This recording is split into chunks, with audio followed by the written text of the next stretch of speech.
you guys have any questions for our speakers, any comments, anything, now's the time to go ahead and ask. I just want to say thank you all. Thank you. Fine.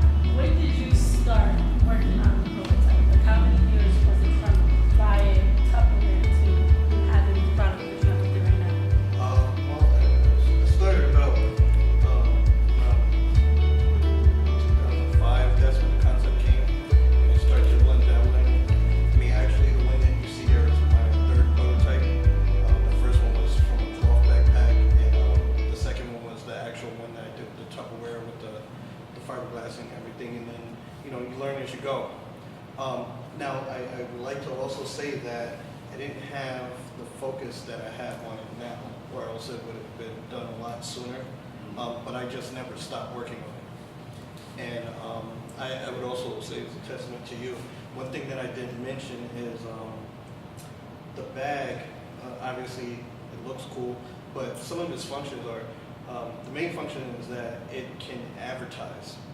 So, and what we're trying to do is our mission is to create 1 million entrepreneurs in the next 5 to 10 years, because we got the initial concept was we have college students walking around campus and they're advertising and making a few extra bucks. We all know how tough it is in college, things of that sort. But then we expanded it to high school and to pedestrians and whoever else. The bag has safety features for bikers, brake lights, turn signals, all that good stuff. But the main feature is the advertiser aspect, because it allows people to create another residual income stream, like the brother was saying. And what we're trying to do is, as well, teach financial literacy to the youth. And I'll give you an example. The way that we feel that we're going to create these million entrepreneurs is by anytime you purchase a backpack, you have to fill out a W-9, which makes you into a subcontractor. So essentially, just by buying a backpack, you're an entrepreneur. But then what happens is we were able to, with our tax accountant, figure some other things out. So I'll give you an example. All these kids are big on Nikes and you know, all the latest fashion and everything. Well, what if I told you that? Because I love telling the kids this because they go crazy. Those $200, $300 Nikes that you're wearing can now be a tax write-off because you're a business owner. Mm-hmm. So that is a way that we're using to raise their eyebrows, to make it a little more interesting for them to learn entrepreneurship and financial literacy and our way of helping the inner city.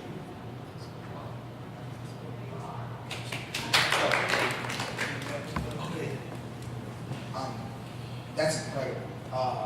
Giving kids that tangible path is absolutely necessary. A lot of times our kids stop, we have to tell them all the time, you know, you're not your mistakes. All that matters is how you move forward. That's it. So we've had a lot of kids who, you know, may fail in class, and we've actually had guidance counselors tell them they won't be anything. So to be able to give a high school kid this opportunity to fill out a W-9, a lot of them don't even know what that is. To be able to fill out a W-9, to actually be a part of the process that early is absolutely huge. So definitely appreciate you. Thank you. Thank you.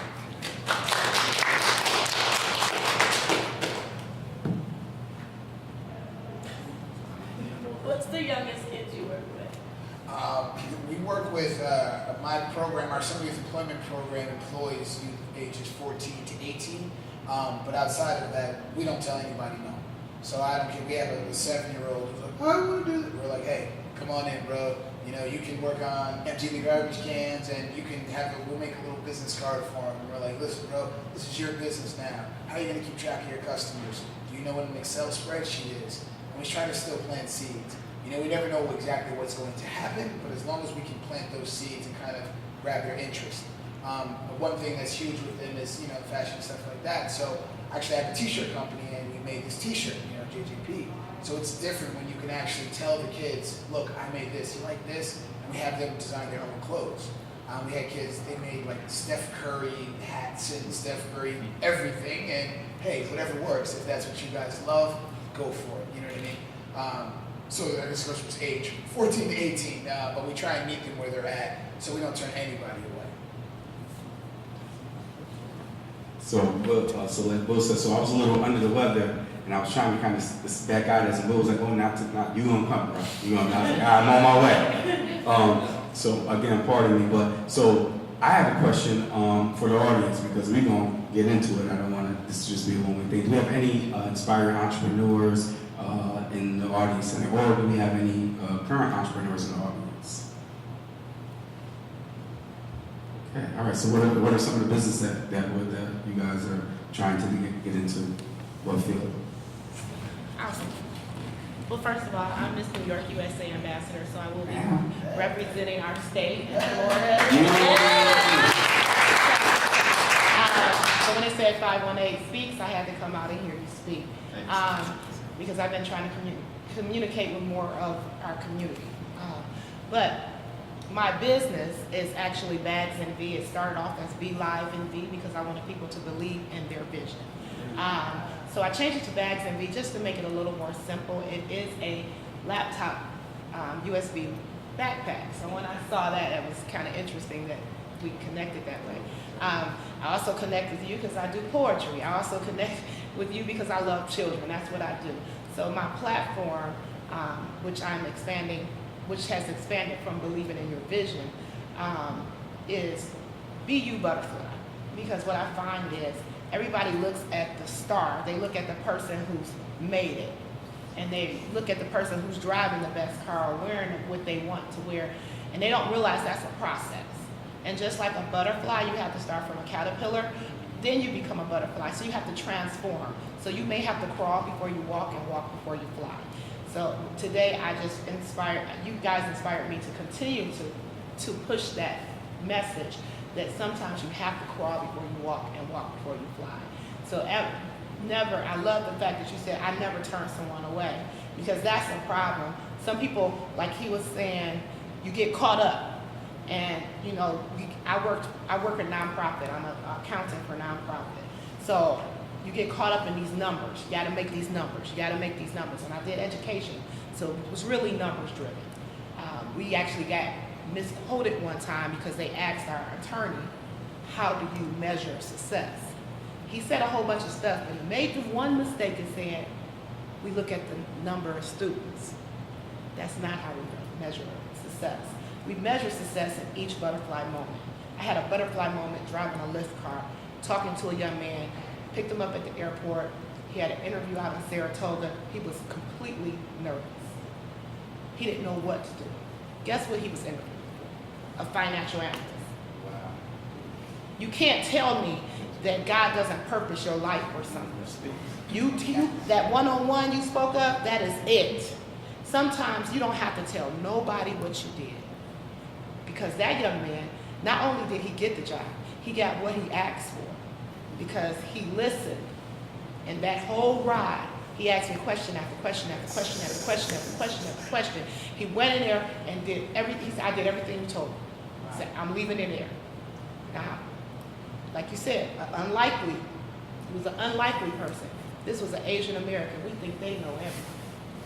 That's how they're typecast. They know everything. They're confident. They can do this. He was an Asian young man. And he asked an African American single mother who was on the verge of homelessness at that moment, how do I get this job? So never think that you're so low that you can't pull somebody up. And never think that you're so high that you can't be pulled back down.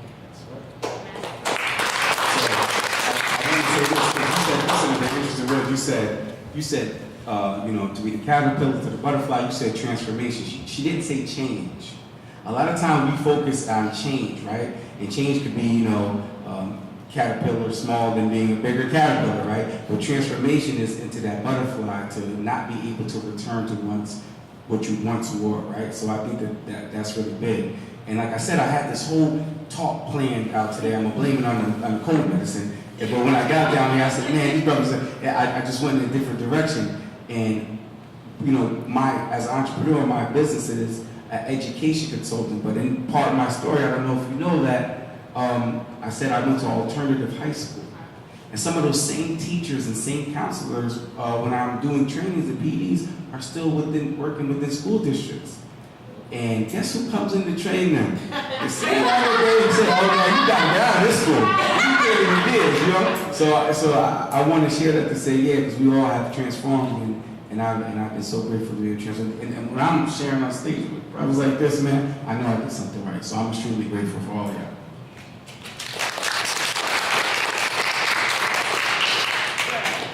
One, he's doing an all-female 518 talk, so you should definitely come and talk. You're Yes, amazing. next 518 talks, all women. You're amazing. I just want to say that you guys are very inspirational, and I applaud you. You know, transformation is very big, and it is very hard, even in the older population. A little bit of my story is that I was in a very bad marriage, got out of that, left it after 14 years. It was very hard to do. I probably left about 8 times before I was able to stay away. It was very abusive. I'm now with a wonderful man who constantly pushes me, not just to change, but to transform my life. I have now been at the same church for almost 10 years, very active in it, active in a program called what's called Care Portal. I don't know if any of you have ever heard of that. It's a group of churches that work together with DSS to foster families staying together, whether it be in the foster care system or putting them back together as real families. I love working with kids myself. I work in the nursery at my church. I am always looking for different ways to be involved. My living is made as an administrative assistant and a paralegal, which I've been trying to get a paralegal business off the ground myself. So I've been, well, I can tell you, I've been at every 518 talks. I first got started by a friend dragging me to it, and I've not been sorry since. I will continue to keep coming.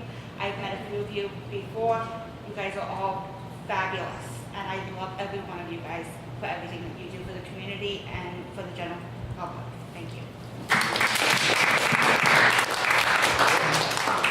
I'd just like to say, well, thank you all for that as well, because one of the reasons why we named the company My Backstory is because everyone has a story.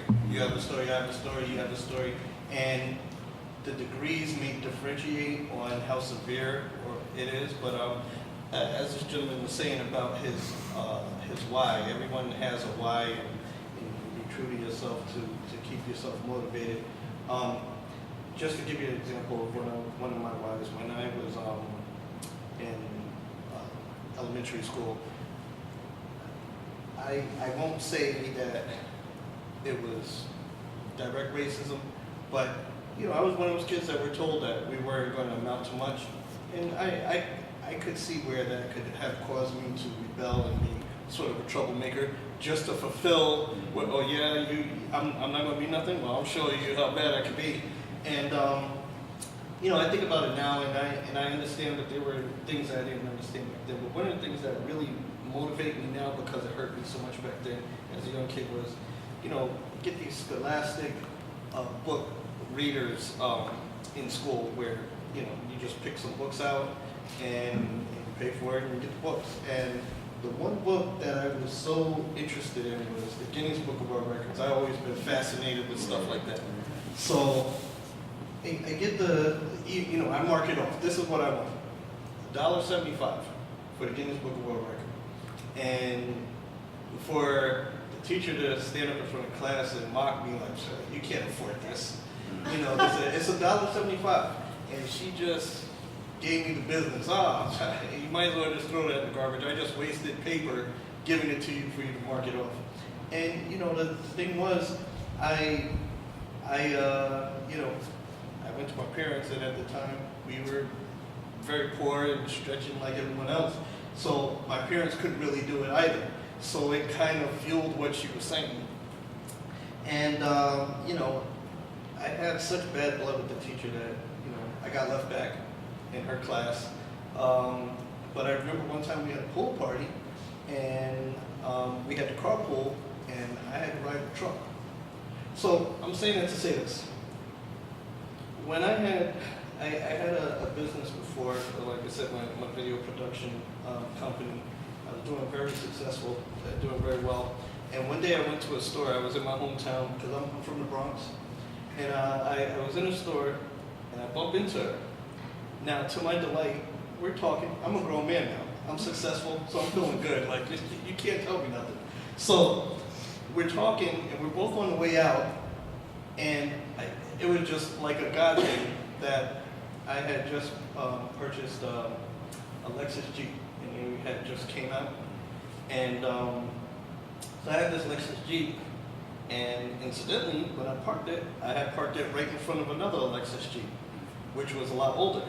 So we're coming out, we're chatting and everything. Oh, great to see you, talk to you soon, and this and that. But we're still sort of heading in the same direction. So I'm like, no way. So she goes to her Lexus, which is quite a few years older, and I go to mine, parked it right in front of her, it's brand new, and I didn't have to say anything. And you know, it was funny how she hits me up on Facebook, and now she's one of my best friends.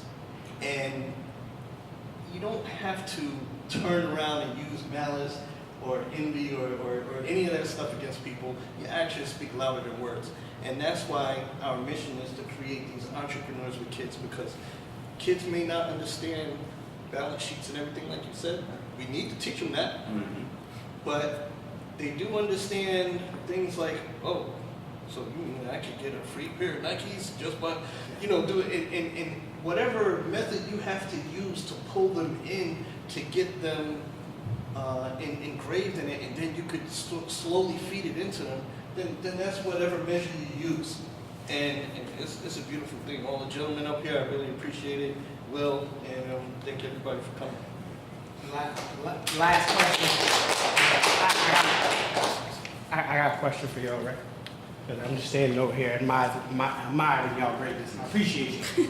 But as men who have come from very tough backgrounds, how does it feel to be on the forefront of change, not only for yourselves, but for the people in the community? It comes with obviously a lot of responsibility. One thing that I've learned is with the more you know, the more you come to learn, the bigger the responsibility to share for those who are unaware of what you know. You have an obligation, I feel, to educate those who lack, who haven't come across the knowledge that you've come across. And unfortunately, you know, what the big thing that we're talking about here is entrepreneurship.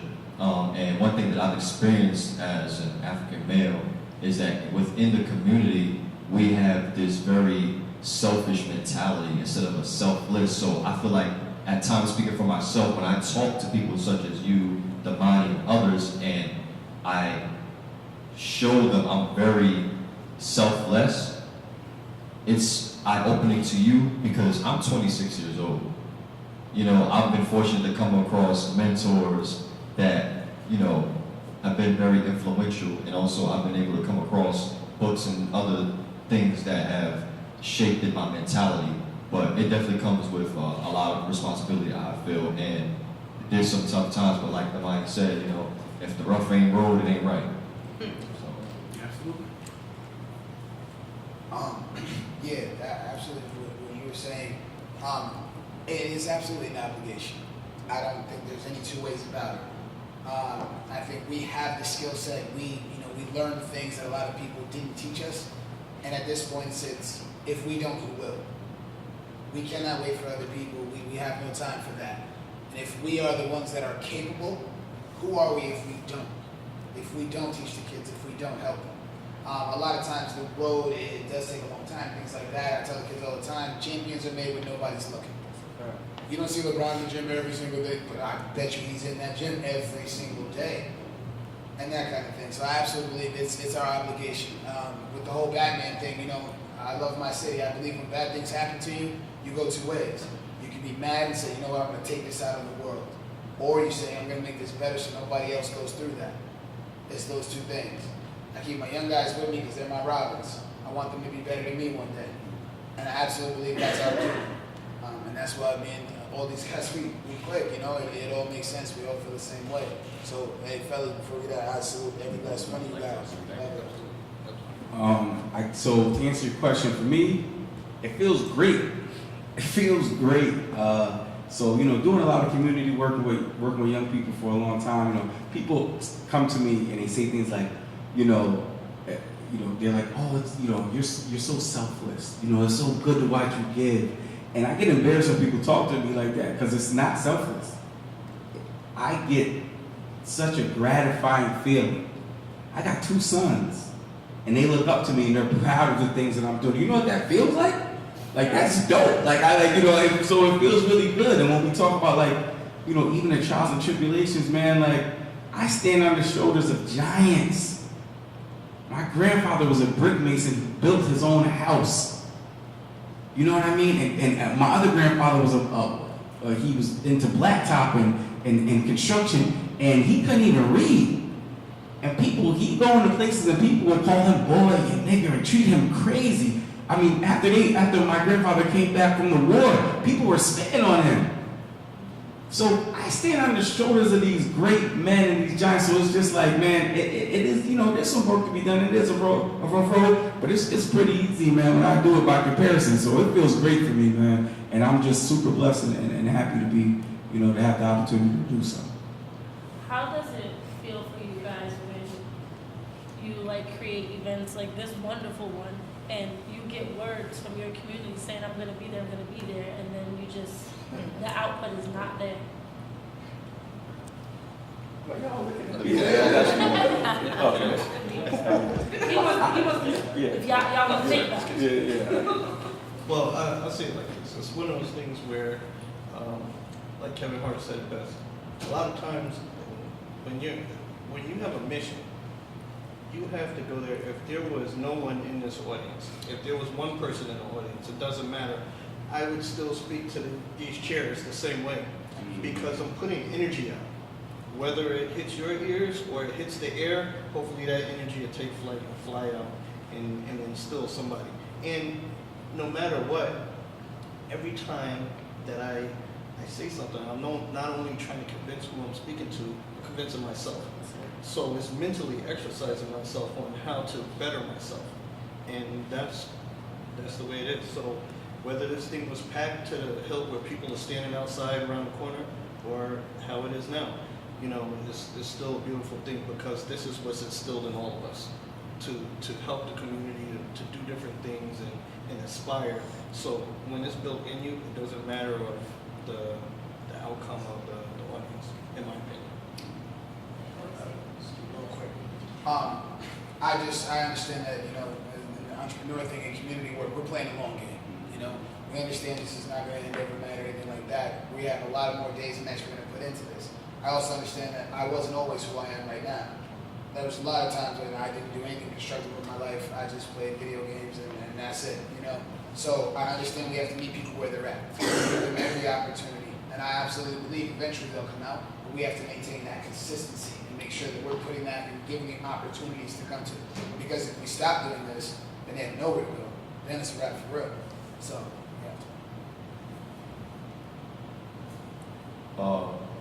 For myself, it doesn't bother me. It doesn't.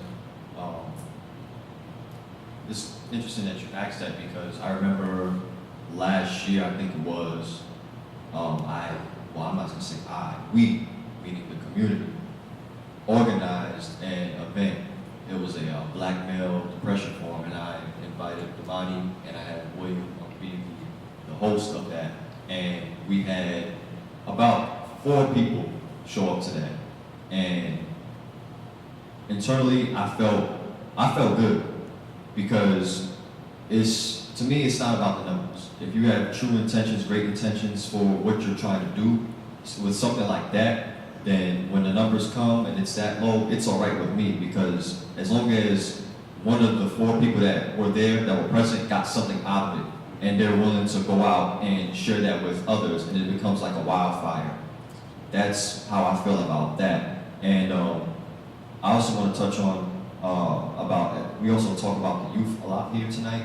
One thing that I do want to say as far as with the youth, I think it's very pivotal that we tell them and teach them that success is not necessarily a destination, but it's a journey.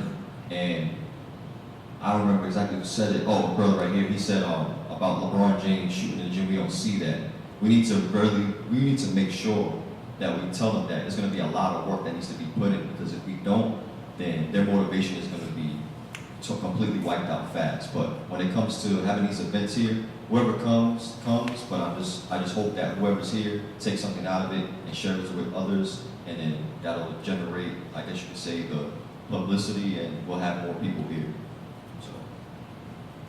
So I guess for me, it's, yeah, I kind of feel the same. I mean, everything ain't for everybody either, you know, like, you know, we've done events, so I mean, and again, we're fortunate, really lucky that, you know, our city comes out and supports us, and most of everything we do, where, I mean, it's standing room only, 400 or 500 people packed up in the spot, you know, and so when you have an event like this, everything isn't for everybody, and it might not appeal to them in that moment. And I also want to understand that people are busy, people got a lot going on, you know what I'm saying? There's cameras here, you know, and you know me, like we're talking about you, like Nasir's here, and that's a big deal. Nasir, this is a young man in the community that's doing a lot of work and giving back, and he just has a brilliant mind. And so like I'm honored that he's sitting here listening to me, you know, run my mouth. Like that's dope. And then again, it's amazing. My wife is here, you know, my classmates are here, you know, so like, you know, the people that need to be here are here. The people that need to be here next time will be more. And I guess really the better way to answer that question is, what are we all willing to do to make sure that we have this thing packed next time, right? For these brilliant women that's going to be up here, you know, doing anything. So, you know, it's a challenge to me, man. We started our Poetry in Motion that Green came to the stage and wrote. It started off with like 6 people in a bar, and now if I do it 2 times a year, it's 400 people sold out. Consistency, like you said, bro, you know? So it is what it is, and we just keep building. Everybody give our speakers a round of applause.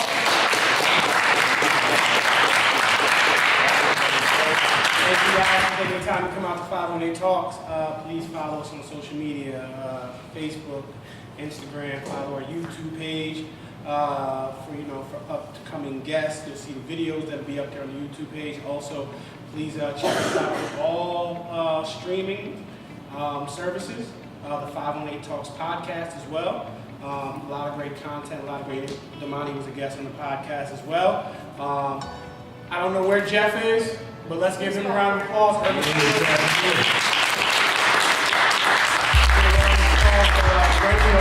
Media.